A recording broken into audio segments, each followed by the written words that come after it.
अस्सलाम वालेकुम दोस्तों, मैं हूं रिजवान और आज हम बना रहे हैं बहुत ही मज़ेदार चिकन बाल्टी गोश्त। बहुत आसान है और बहुत मज़ेदार ये तैयार होता है। तो आइए शुरू करते हैं। बिस्मिल्लाहिर्रहमानिर्रहीम।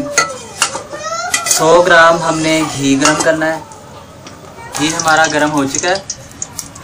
अब 200 ग्राम कटी हुई प्याज इसमें शामिल करेंगे। इसको हल्का सा ब्राउन करेंगे। सिर्फ हम इसको इतना ही ब्राउन करेंगे, ज़्यादा ब्राउन नहीं करना।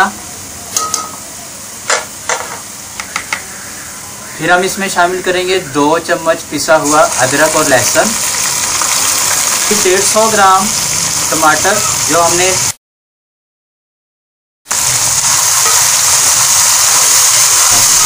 साथ ही इसमें शामिल करेंगे 1 चम्मच या हस्बे जायका नमक, 1 चम्मच पिसी हुई सुरख मिर्च, 1 चम्मच पिसा हुआ धनिया, आधा चम्मच पिसा हुआ गरम मसाला, आधा चम्मच हल्दी, आधा चम्मच पिसी हुई काली मिर्चें, आधा चम्मच जीरा और तकरीबन 1/4 चम्मच कसूरी खुशक मेथी, ये भी इसमें शामिल कर देंगे।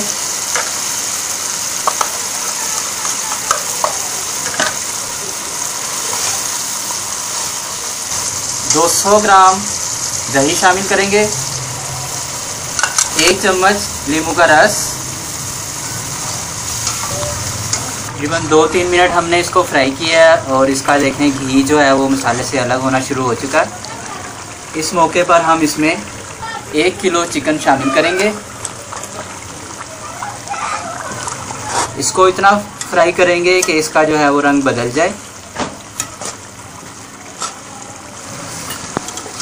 देखें इसका रंग बदल चुका है। इस मौके पर हम इसमें करीब 1 से 1.5 गिलास पानी शामिल करेंगे, या इतना पानी शामिल करेंगे कि हमारा गोश्त गल जाए। गोश्त गलने तक पानी जो है हमारा काफ़ी हद तक खुश्क हो जाना चाहिए। तो बस अब हम इसको ढक के रख देंगे जब तक हमारा गोश्त गल जाए। गोश्त हमारा गल चुका है। तो अगर आपका गोश्त नहीं गलता आप इसमें मज़ीद थोड़ा पानी डालकर पका लें। तो गोश्त गलाने के बाद हमने इसको थोड़ा सा और फ्राई किया ताकि इसका जो है पानी खुश्क हो जाए। तो इस मौके पर हम इसमें शामिल करते हैं थोड़ा सा सब्ज़ धनिया और थोड़ी सी कटी हुई सब्ज़ मिर्चें। चूल्हा हम बंद कर देंगे और बस 2 मिनट के लिए इसको ढक के रख देंगे। तो लीजिए जनाब, हमारा मज़ेदार चिकन बाल्टी गोश्त तैयार हो चुका है। बहुत मज़ेदार तैयार हुआ है। आप इसे ज़रूर बनाएं और हमें भी कमेंट में बताएं कि आपको कैसा लगा। दुआओं में याद रखिएगा। अल्लाह हाफिज़।